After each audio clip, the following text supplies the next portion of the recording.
If you haven't seen the previous chapter, look in the description.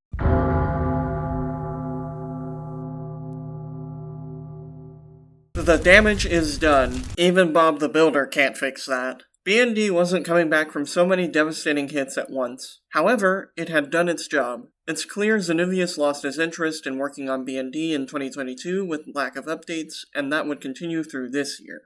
This is the final year with an update. It's time to begin the era of succession. Oh, that's why they call it that. January 3rd, 2023, Elite Engineering officially goes from alpha to beta. Before this, I forgot to record the date, EE was undergoing stress testing from a select group of people including members of the disbanded Master Trolls. They knew how to break a buggy game over their knees, so they'd attempt to do the same with EE. Instead of it being a protest to improve B&D, it would be making EE stronger than any before it. Testing finished, and EE was welcomed by many with open arms. B&D players and even BYM veterans flocked over to play EE, free of the old, overly drama-centered atmosphere and almost completely exploiter-free. January 13th, 2023, the final update from Xenovius alongside an announcement concerning how he dealt with the exploiter who was stealing builds. As of 2026, there have been no updates since.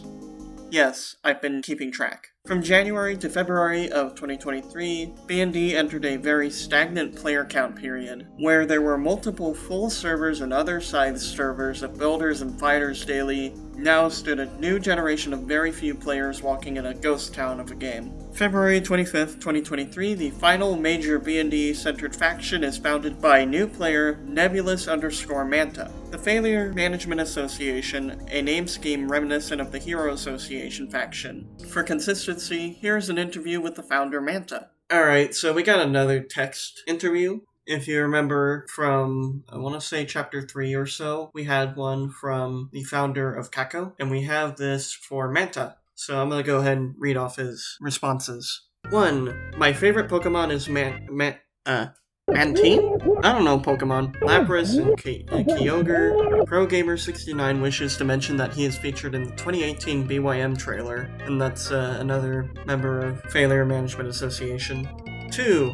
There were too many, can't say that, in B&D, and we took up the responsibility of managing them. We believe and hope we did a better job than HA back in the days.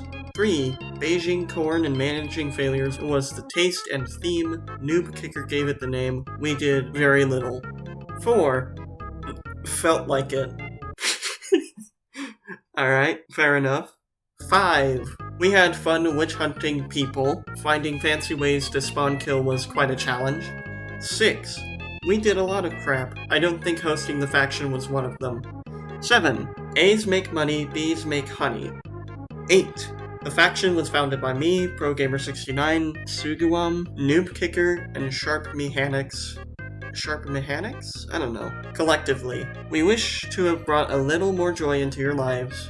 And he says the answers were made by him, ProGamer69, and Suguam. So, yeah, cool. We're done. Speaking of HA, they tried to migrate to EE, but then became more of a hangout zone where I mostly spent my time using a specific bot to collect money.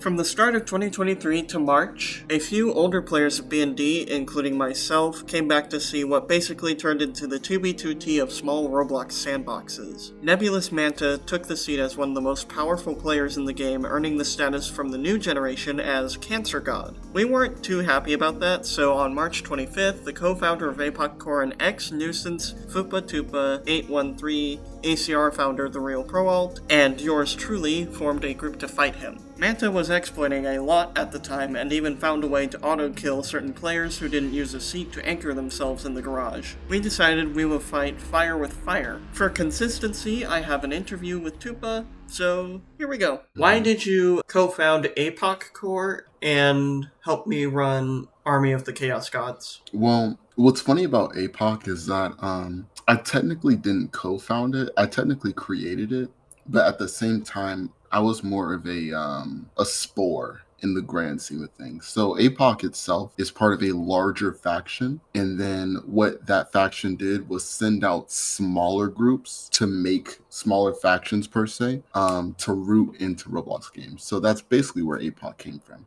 And as far as making the two clans and like being in them, I guess really the main goal was to help maintain order. With B&D, there were a lot of issues with B&D. I feel like there were a lot of good things, but there's a lot that could have been done differently, and I feel like the game could possibly still be around today if we had did things maybe a little more differently, maybe a little more mature. But I mean, what do you really expect, right? So yeah, I mean that's really what it was about. Was trying to preserve the game as best we could, try to keep it alive. Tupa and I schemed in a server I had in cold storage for my channel, forcing ChatGPT to make scripts for controlling the humanoid root part of a player, which is basically vital for moving players through 3D spaces, along with other shenanigans. We planned on getting Manta to join a server, letting him get comfy, and striking, showing that he was not the only one who could fight. We knew Zen wasn't coming back, so we even tried to figure out how to ban Manta ourselves. Manta's main account actually got banned off of B&D at some point by Zen, surprisingly. He continued doing things on his alt accounts. To put it short, the average B&D interaction. March 25th, 2023 had a fairly disheartening announcement for those who were wanting an end to the chaos. Zenuvius apparently joined a server and talked about how he was busy working on other games, like a military simulation game called Base Battles. Little did he know, Tupa was cloaked using a fairly well-known and older B&D glitch known as Anchor TP. Remember the guy who teleported right next to me in Part 1's intro? That wasn't movie magic.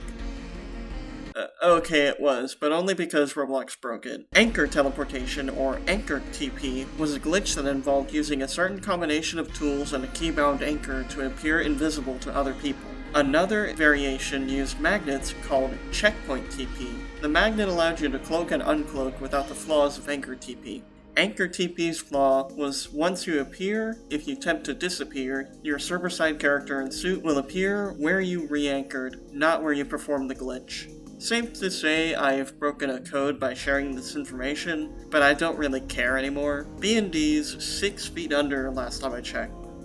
Plus, the glitch broke, so it doesn't matter. April 26, 2023, Roblox releases their update with the newly acquired Bifron anti-cheat systems. This put a temporary dent in exploits, but this only applied to PC clients, so exploiters sidestepped it easily with mobile and the Windows Store versions. May 4th hinted slightly at the 4th grade lag bomb reign finally ending, as servers were still being consistently crashed by IDK Trialt. The lag bomb run slowed down, and somewhere in June of 2023, Manta's spawn killing spree, which was happening, halted. For a short time in July, another script user named CertifiedBuilder1 briefly continued the spree. Afterwards, B&D entered the eye of the storm. There was peace for 5 seconds. Surprise, surprise. Besides the supposed return of build copying by Certified, people could play normally. July 28th, the storm of drama returned, with rumors of another server crasher circulating and being discussed around 4 AM CST. Manta announced he would crash servers hosting Certified, officially starting their rivalry in the timeline. August 12th had the possible return of IDK Trialt, as he kind of disappeared at some point, but there were multiple reported sightings of him. September to October of 2023 is when I learned from Tupa that Zen was still working on other games and that he was working on some sort of military simulator game. I'm quite sure that Base Battles was that simulator, but I could be wrong. November had nothing important to note, only the continued shrinking of the player base. More people got tired of B&D, the constant anarchy and bugginess, and the lack of players to play with. November 22nd had another sighting of Trialt, unconfirmed. The year ends with another problem for exploiters on December 9th, with Roblox suing multiple exploit program creators. Hey, editing Sonc here. Apparently Roblox didn't sue a bunch of exploit creators. They sent cease and desists, from what I've heard, but I can't find any. The big thing I'm finding is that Synapse X stopped developing stuff like exploits, and they teamed up with Roblox. I just wanted to put that out so I didn't get in any kind of trouble. Anyways, back to the timeline. Both B&D and exploiters around the site continued their shenanigans. Maybe next year's better? No, I'm not saying that again, it's not.